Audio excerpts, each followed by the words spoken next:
Itu yang terjadi. Gak usah jauh-jauh lah, di daerah Kendal, Jawa Tengah, ini yang terjadi. Dalam kondisi seperti ini, saya persingkat saja, kritik dibungkam.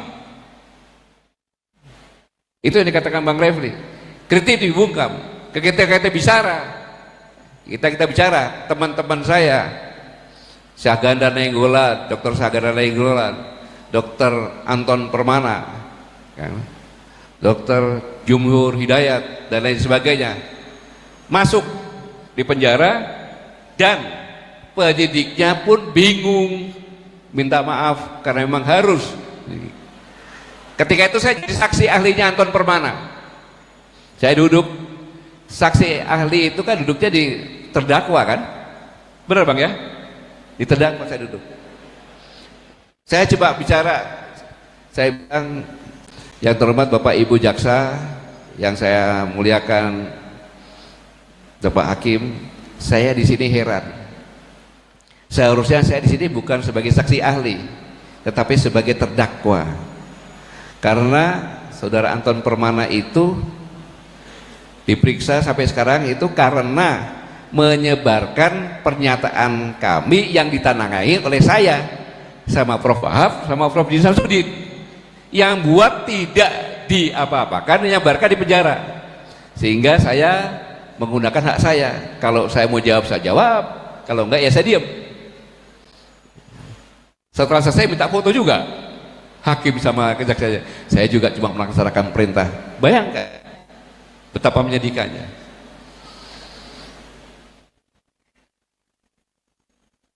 Kebebasan akan terus menurun dengan hadirnya KUHP yang baru sekarang ini. Terus pertanyaannya, bagaimana sih masa depan Gen Z dengan perubahan di Indonesia ini?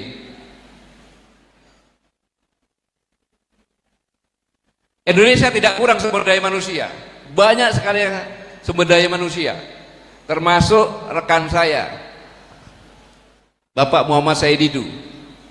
Tahun yang lalu atau 2 tahun yang lalu dia ngomong, Pak Gatot, saya mau ke Australia, anak saya di Buddha S2, sangat muda, hebat, saya bilang gitu. Tapi satu saya mau, kalau kamu bisa membawa anakmu pulang, anaknya laki-laki, pulang ke Indonesia, kamu hebat, pasti bisa saya bapaknya. Oke. Begitu pulang, bener Pak Gatot, dia nggak mau pulang.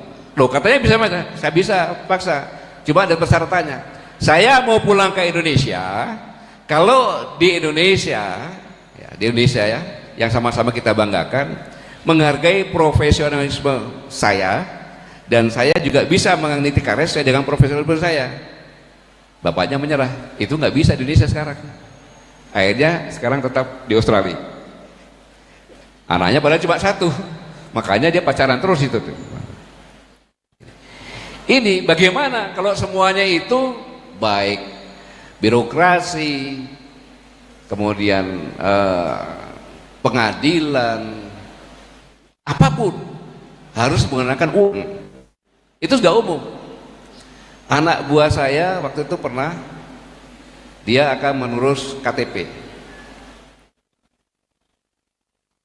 sampai jam 11, perempuan nih di kelurahan, enggak, dibuat boter-boter. Sudahlah saya bilang, kau tanya bapak maunya berapa, saya hanya punya uang sekian, diambil selesai. Ya Bo, dari awal ngomong bayar sekian gitu. Itu yang terjadi. Nah ini yang paling penting. Sekarang ini kita sudah mulai bonus demografi. Bonus demografi itu adalah umur efektif yang masih bisa kerja itu lebih banyak dari umur yang tidak bisa bekerja. Anak-anak kecil sampai dengan orang yang manual. Jadi kalau bonus demografi itu harusnya yang masih bekerja ya itu tidak berat membiayai, karena yang bekerja lebih banyak dari yang tidak bekerja. Kalau kerjanya ada kerjaan. Nah sekarang saya pakai data tahun 2022. Jumlah penduduk waktu itu 275 juta jiwa. Ini Gen Z, dengarkan benar-benar, lihat benar-benar. Kemudian usia produktif itu 64%. Jadi 176 juta jiwa. Berarti bonus demografi dong. Ya. Kemudian peluang kerja. Kerja informal 84,13 juta dan 40,83. Sehingga ya kurang lebih 125 kurang sedikit lah. Jadi 176 dikurangi 125 ketemunya angkanya 51 juta lapangan kerja yang kurang gitu.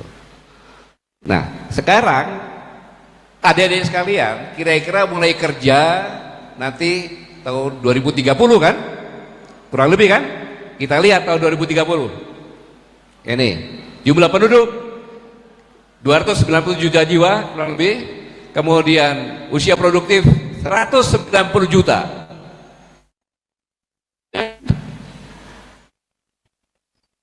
Itulah yang dikatakan yang tadinya 51 juta ditambah 16 sehingga 70 hampir 70 juta lapangan kerja yang tidak bisa disiapkan. Itulah yang membuatkan Gibran menyampaikan janji kampanye akan menyiapkan 19 juta lapangan kerja. Tepuk tangan buat Gibran. Janjinya seperti itu, tapi saya suruh tepuk tangan karena itu adalah harapan yang diberikan sampai sekarang tidak menjadi nyata, terus malah berkurang terus, itu harapannya. Jadi itulah realita pahit tahun 2030 untuk Gen Z. Lapangan kerja formal menyempit, upah tidak dengan biaya hidup, pendidikan tinggi tidak menjamin pekerjaan layak gitu. Ini kenyataan gitu. Kalau kamu diam-diam seperti ini, tidak peduli dalam kondisi politik, dan sebagai penikmat pembangunan, siap-siaplah Anda menjadi budak di negeri sendiri. Banyak sekarang budak. Ini Pak Jokowi katakan, wah pertumbuhannya gini. Kemudian Amartya Sen, ini saudaranya Pak Rocky Gerung, dia tahu waktu beliau masih kecil, waktu itu di India, ada sekelompok orang Islam dikejar-kejar oleh orang Hindu.